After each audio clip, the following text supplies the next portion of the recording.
Step one is going to be to inflate and pair off our 17-inch balloons with our 11-inch balloons. So I'm going to do one of every color, and then what I like to do is I like to lay my balloons out. I have 5 colors today. I want to make sure like I know what order I want to put them in. It just kind of helps give you a visual and an idea of like where you're going. I'm going to do this pair here. That is just a bit too big. You can see it getting really kind of oblong shaped, so I let a little air out, I push into it, make it round, like that, and then I'm going to crisscross the necks. And I have an entire video with some tricks on how to tie balloons just to make it easier to show you guys how I do it. I'll try to overlay that here so you can just see a little closer, but I always crisscross the necks. I do this because the air will not get out then. It's mostly just to make it easier for me to tie. And then I'm only going to tie the insides. I don't need to tie the outside necks. That's going to hurt your fingers really bad. Let's do that. And you can see these are still a little oblong just to get kind of a nice size out of them, but just don't go past like 15 inches this way, just about.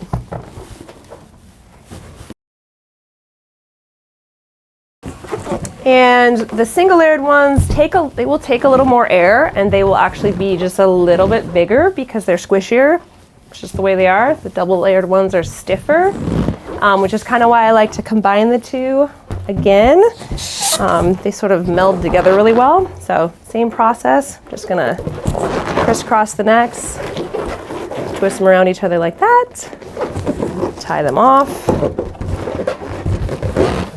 That one maybe got a little big, not too bad.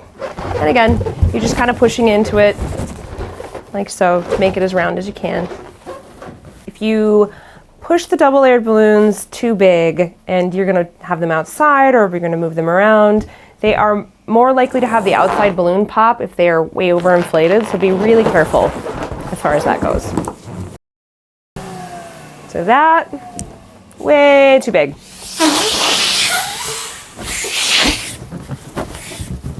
But you still should be able to get it to a nice size. Whoops. Like that.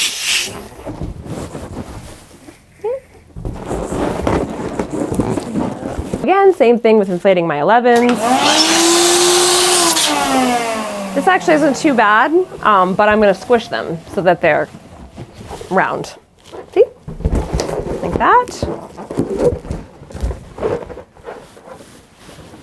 Way too big for a garland. This is good for if you're going to float them with bouquets and a helium. With helium, we don't use helium for garlands, so it's not necessary. So I'm just going to let some air out. Make them nice and round. So I don't have to go super small on this step necessarily, but I also don't want them to be, fully inflated. I think this is about 10 inches, honestly, if I were to measure it. Now that I have all my balloons inflated, I've decided on my color pattern. I'm going to color block today, so I'm going to do chunks of color, repeating.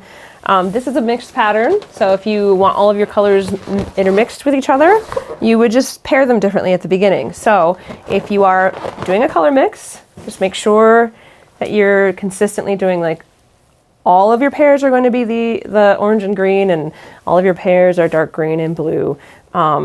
It just makes the pattern come together more consistently. Now we're going to start adding our 5-inch balloons. I'm going to just walk you through quick how I inflate those and pair them together.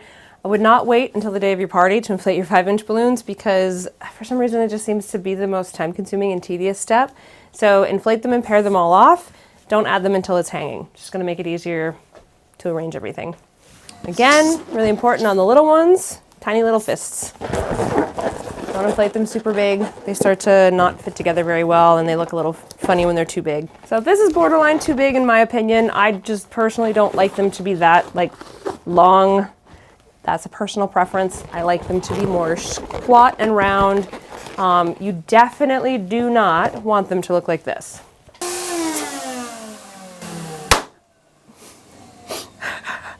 Case in point. Case in point. Your balloon should never be inflated that full. We've seen it, and that's just way too full. That is way, way, way too full. You know? So, nice and round. I like to do clusters of 3 or clusters of 4. 4 is if you have an extra 5-inch and you're in a hurry. I feel like if you do them in sets of 3, you're going to see them a little bit more readily. Sets of 4 kind of end up tucking in. I do them that way if I'm putting, you know, like 100 on a build or something. But when you're doing it like this, you're going to get a little more visibility if you do them in sets of 3, because you'll see them a little more. Because if this was a 4, one's going to just tuck to the back and one's going to stick forward. So also it depends on timing. If you're running out of time, do 4, it's quicker.